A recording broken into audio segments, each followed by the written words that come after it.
Good afternoon, boys and girls and parents, and those that have tuned in today to Story Time with Aunt Pat.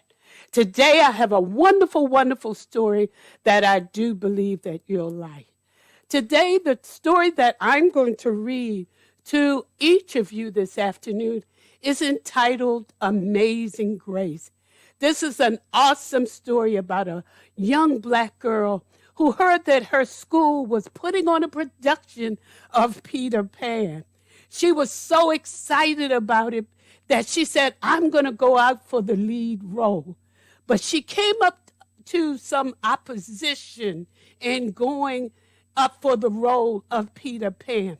Let's listen very, very carefully and note the details in the story that will allow you to know the opposition that Grace ran up against.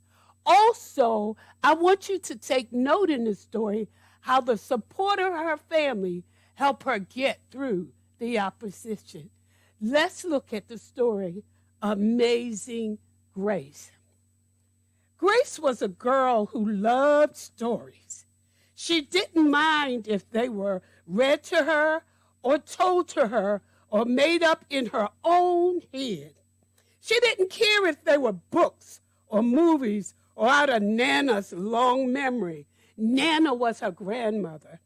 Grace just loved stories.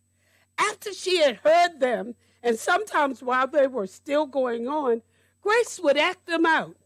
And she always gave herself the most exciting part. Let's look at the pictures. We see Grace here with Nana. Nana is her grandmother. Her grandmother probably told her stories about her mother or father. And then we see Grace on the other picture when she's hearing stories, taking her doll and taking her cat and causing them to be characters of a story. Let's see what else is in Amazing Grace. Grace went into battle as Joan of Arc.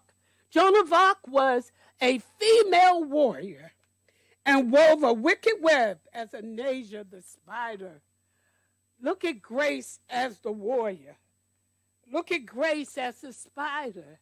She was very creative. She actually looks like a spider. Her arms are like a spider. Look at her arms as a warrior. She was very creative. She hid inside the wooden horse at the gates of Troy. She went exploring for lost kingdom. She sailed the 7 seas with a peg leg and a parrot. Look at her. I love the picture of her being, I love the picture of her being a pirate. You can see she had a patch over her eye. She had the parrot on her shoulder, and she pulled her leg up like one was missing. Let's see what else Grace does in this story. She was Hiawatha, sitting by the shiny big sea water, and Mowgli in the backyard jungle. Wow.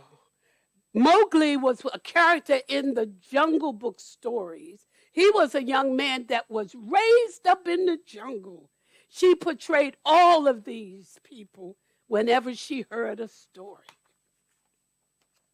Most of all, Grace loved to act out adventures, stories, and fairy tales. When there was no one else around, Grace played all the parts herself. I know a couple of kids in my church that would play the parts all by themselves. She set out to seek her fortune with no companion but her trusty cat, and found a city with streets paved in gold, or she was Aladdin rubbing his magic lamp to make the genie appear.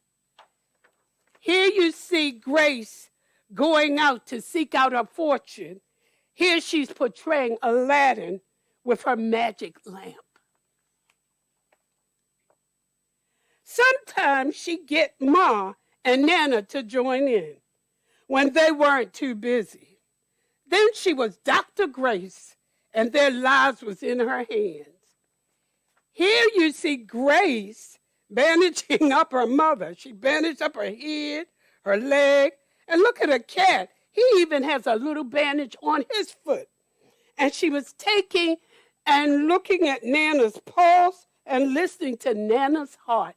She made a stethoscope out of a spoon. She was very creative. One day, Grace's teacher said they would do the Peter Pan. Grace knew who she wanted to be. When she raised her hand, Rod said, "You can't be Peter. That's a boy's name." But Grace kept her hand up. "You can't be Peter Pan," whispered Natalie. "He is in black." When I heard that, I looked up, but I'm going to go on reading. But Grace kept her hand up. "All right," said the teacher. "Lots of you want to be Peter Pan, so we'll have auditions next week to choose part." She gave them words to learn. Boys and girls, auditions are where people come to act out a part, and usually the best person that acts out the part gets that particular character in the play. Let's move on. When Grace got home, she seemed sad. I wonder why she was sad. "What's the matter?" asked Mom. "Rod said I can't be Peter Pan because I'm a girl." "That just shows what Rod knows," said Mom. "A girl can be Peter Pan if she wants to." Grace cheered up, and then later she remembered something else. "Natalie says I can't be Peter Pan because I'm black," she said. Ma looked angry. But before she could speak, Nana, her grandmother, said, "It seems that Natalie is another one who don't know nothing. You can be anything you want to, Grace, if you put your mind to it." Let's look at the pictures.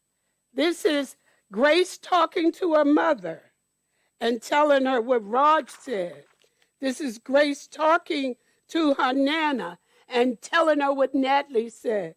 Look at how her mother's face was frowning up. Let's look on to the story. One Saturday, Nana told Grace they were going out. In the afternoon, they caught a bus and a train into town. Nana took Grace to a grand theater. The sign outside read, "Rosalie Wilkins in Romeo and Juliet in sparkling lights." "Are you going to the ballet, Nana?" asked Grace. "We are, honey. But first I want you to look at this picture." We're going to look at the picture in a minute.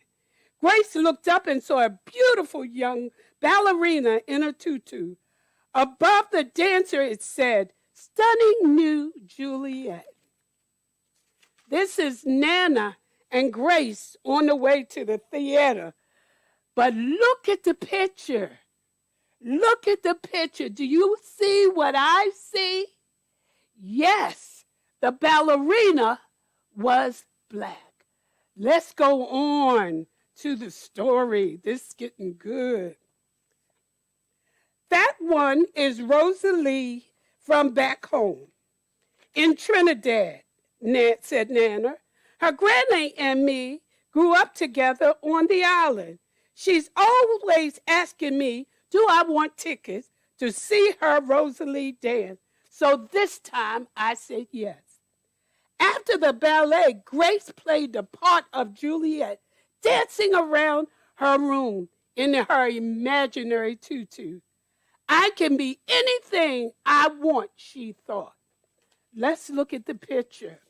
This is Nana when she was having Grace look up at the picture of Rosalie, the ballerina. And this is them on their way home. She was happy as a lark. I wonder why she was happy. Let's go on. On Monday, the class met for auditions to choose who was the best for each part. When it was Grace's turn to be Peter, she knew exactly what to do and all the words to say. She had been Peter Pan all weekend long. She took a deep breath and imagined herself flying. When it was time to vote, the class chose Raj to be Captain Hook and Natalie to be Wendy. There was no doubt who would be Peter Pan. Everyone voted for Grace. You were fantastic, whispered Natalie. This is the auditions. Now let's look at Grace. Grace brought her own props. She brought her cape, everything. She practiced flying the whole weekend long, and she was voted in. Let's go on. The play was a big success, and Grace was an amazing Peter Pan. After it was over, she said, I feel as if I could fly all the way home. You probably could, said Ma. Yes, said Nana. If Grace put her mind to it, she can do anything she wants. This is Grace in her Peter Pan outfit, flying, waving her arms all the way home, and her Nana and her mother smiling at Grace in her Peter Pan outfit. This is the story of Peter Pan.